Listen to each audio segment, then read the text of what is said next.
Hi friends, அனைவருக்கும் வணக்கம். இன்றைக்கி நம்ம சேனலில் ரொம்பவே சூப்பரான வரகரிசி கஞ்சி எப்படி பண்ணுறதுன்னு தான் பார்க்க போகிறோம். இந்த கஞ்சி வந்து ரொம்ப ஈஸியாக நம்ம பண்ணிடலாம். மார்னிங் பிரேக்ஃபாஸ்ட்டுக்கு இந்த மாதிரி நம்ம கஞ்சி பண்ணி சாப்பிட்டோம் அப்படின்னா ரொம்பவே நல்லா இருக்குங்க. இந்த வரகரிசி கஞ்சி வந்து உடம்புக்கு வந்து ரொம்ப ரொம்ப நல்லது. நீங்களும் இந்த கஞ்சியை வந்து ஒரு முறை வந்து ட்ரை பண்ணி பாருங்கள். ரொம்பவே டேஸ்ட்டாக இருக்கும். இப்போ இந்த கஞ்சி வந்து நம்ம எப்படி பண்ணுறதுன்னு சொல்லிட்டு பார்க்கலாம். அதுக்கு வந்து நான் வந்து 1 டம்ளர் அளவுக்கு வந்து வரகரிசி வந்து எடுத்திருக்கேன்.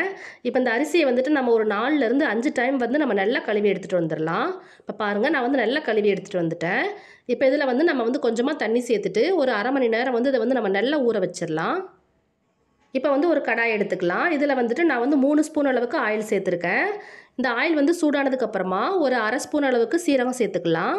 சீரகம் நல்லா பொரியட்டும். அதுக்கப்புறமா ஒரு ஸ்பூன் அளவுக்கு இஞ்சியை வந்து நல்லா இடித்து சேர்த்துக்கோங்க. இது கூடவே ஒரு 10 பல்லு பூண்டு சேர்த்துக்கலாம்.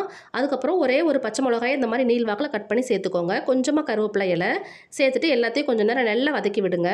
அந்த இஞ்சியோட பச்சை வாசனையெல்லாம் போகட்டும். பாருங்கள், நல்லா வதக்கியாச்சு. இப்போ இது கூட வந்துட்டு ஒரே ஒரு சின்ன சைஸ் வெங்காயத்தை பொடியாக கட் பண்ணி சேர்த்துக்கலாம். சேர்த்துட்டு இந்த வெங்காயத்தை வந்து கொஞ்சம் நேரம் நல்லா வதக்கி விடுங்க. வெங்காயம் நல்லா வதங்கட்டும். பாருங்கள், வெங்காயம் நல்லா வதங்கிருச்சு. இப்போ இது கூட வந்துட்டு ஒரு அரை கப் அளவுக்கு பீன்ஸை வந்து பொடியாக கட் பண்ணி சேர்த்துக்கலாம். அதுக்கப்புறமா ஒரு அரை கப் அளவுக்கு வந்துட்டு கேரட்டை வந்து பொடியாக கட் பண்ணி சேர்த்துக்கோங்க. இது கூடவே வந்துட்டு ஒரு அரை ஸ்பூன் அளவுக்கு உப்பு சேர்த்துக்கலாம். சேர்த்துட்டு எல்லாத்தையும் ஒரு டைம் நல்லா கலந்து விடுங்க. இந்த காய் வந்துட்டு ஒரு பாதி அளவுக்கு நல்லா வேகட்டும். பாருங்கள், நல்லா வெந்துருச்சு. இப்போ இது கூட வந்து நம்ம வந்து தண்ணி வந்து சேர்க்க போகிறோம். தண்ணி வந்து அளவெல்லாம் இல்லைங்க. ஏன்னா நம்ம வந்து கஞ்சி தான் பண்ண போகிறோம். நான் வந்து இன்றைக்கி வந்து ஒரு 3/4 லிட்டர் அளவு வந்து நான் வந்து தண்ணி வந்து சேர்த்துருக்கேன். நீங்கள் வந்து எவ்வளோ அரிசி எடுக்கிறீங்களோ அதுக்கு தகுந்த மாதிரி நீங்கள் வந்து பார்த்து சேர்த்துக்கோங்க. இப்போ பாருங்கள், நான் வந்து தண்ணி வந்து சேர்த்துட்டேங்க. சேர்த்துட்டு எல்லாத்தையும் ஒரு டைம் நல்லா கலந்து விட்டுறலாம். பாருங்கள், நல்லா கலந்து விட்டாச்சு. இப்போ இந்த தண்ணி கொதிக்க ஆரம்பிச்சதுக்கப்புறமா நம்ம வந்து அரிசி வந்து சேர்த்துக்கலாம்.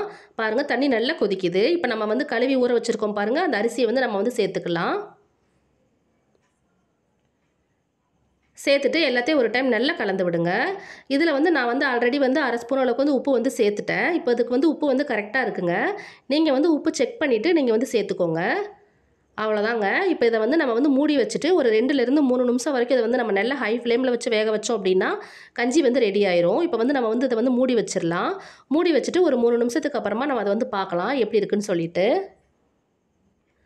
இப்போ வந்து 3 நிமிஷம் ஆயிடுச்சு. இப்போ இதை வந்து நம்ம ஓப்பன் பண்ணி பார்த்துடலாம். பாருங்கள் எப்படி வந்திருக்குன்னு சொல்லிட்டு. நல்லா திக்காயிருச்சுங்க. நல்லா சூப்பராக வந்திருக்கு. பார்க்குறதுக்கே நல்லா கலர்ஃபுல்லாக இருக்குது பாருங்கள். சாப்பிட்றதுக்குமே ரொம்ப ரொம்ப சூப்பராக இருக்கும் ஃப்ரெண்ட்ஸ். அவ்வளோதான். இப்போ இந்த கஞ்சி கூட வந்துட்டு நம்ம ஒரு அரை ஸ்பூன் அளவுக்கு நம்ம வந்து பெப்பர் பவுடர் வந்து சேர்த்துக்கலாம். சேர்த்துட்டு கொஞ்சமாக கொத்தமல்லி இலையை வந்து பொடியாக கட் பண்ணி சேர்த்துக்கோங்க. சேர்த்துட்டு எல்லாத்தையும் ஒரு டைம் நல்லா கலந்து விடுங்க. அவ்வளோதாங்க. எவ்வளோ ஈஸியாக நம்ம பண்ணிட்டோன்னு பாருங்கள். இது வந்து ரொம்ப ரொம்ப சூப்பரான ஒரு கஞ்சி. சாப்பிட்றதுக்குமே ரொம்ப நல்லா இருக்குங்க. நீங்களும் கண்டிப்பாக ஒரு முறை வந்து ட்ரை பண்ணி பாருங்கள். ட்ரை பண்ணி பார்த்துட்டு எப்படி இருக்குன்னு சொல்லிட்டு கீழே கமெண்ட் செக்ஷனில் சொல்லுங்கள். இந்த வீடியோ வந்து உங்களுக்கு பிடிச்சிருந்துச்சு அப்படின்னா உங்கள் ஃப்ரெண்ட்ஸுக்கும் ஷேர் பண்ணிக்கோங்க. மறக்காமல் சப்ஸ்கிரைப் பட்டனை கிளிக் பண்ணிவிட்டு பக்கத்தில் இருக்கிற பெல் சிம்பளையும் கிளிக் பண்ணிக்கோங்க. அப்போ தான் நான் போடுற புதிய வீடியோக்கள் உடனே உங்களுக்கு நோட்டிஃபிகேஷனில் வரும். பாரம்பரிய உணவிற்கு மாறுவோம், உடல் ஆரோக்கியத்துடன் வாழ்வோம். Thank you friends.